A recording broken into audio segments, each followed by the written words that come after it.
Megastar Chiranjeevi re-entry movie ఖైదీ number 150 విడుదలై 100 రోజులు దాటిపోయింది. చిరు తర్వాతి సినిమా గురించి పూర్తి స్పష్టత రాలేదు. ఉయ్యాలవాడ నరసింహారెడ్డి కథతో చిరు తర్వాతి సినిమా ఉంటుందన్న సమాచారం పాతదే. కానీ ఈ సినిమా ఎప్పుడు మొదలవుతుంది, ప్రస్తుతం స్క్రిప్ట్ వర్క్ ఏ దశలో ఉంది, మిగతా విశేషాలపై అధికారిక సమాచారం ఏమీ లేదు. చిరు కానీ మరెవరూ కానీ ఈ సినిమా గురించి ఏమీ మాట్లాడకపోవడం మెగా అభిమానుల్ని నిరాశకు గురిచేస్తోంది.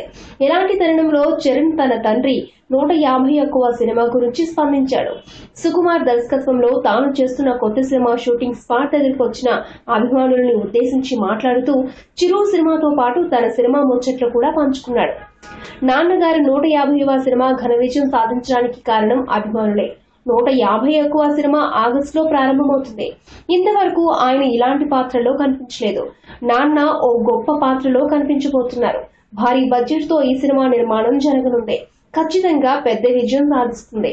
అలాగే నా ధృవ సినిమా కూడా పెద్ద హిట్ అయింది. బాబాయ్ పవన్ కళ్యాణ్ కొత్త సినిమా షూటింగ్ లో బిజీగా ఉన్నారు. ఆయన ఎండల్ని సైతం లెక్క చేయకుండా అభిమానుల కోసం సినిమాలు చేస్తున్నారు. బాబాయ్ ఏం చేసినా ఆయన వెన్నంటే ఉండాలి. రాజకీయ పరంగానైనా ఇంకేదైనా మేం ఇంత ఎత్తుకు ఎదిగామంటే కారణం మీరే. నేను హైదరాబాద్ లో ఉండి సినిమా షూటింగ్ చేసుకోవచ్చు. ఎంతటి ఇబ్బందికర పరిస్థితులు ఉన్నప్పటికీ మిమ్మల్ని అలరించాలి అనే ఉద్దేశంతోనే సినిమా షూటింగ్ కోసం నిరంతరం కష్టపడుతున్నా. నా సినిమా విషయానికి వస్తే సుకుమార్ చాలా మంచి కథ చెప్పారు.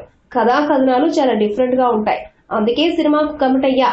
మీ అందరినీ అలరించే విధంగా సినిమా ఉంటుంది అని చరణ్ అన్నాడు.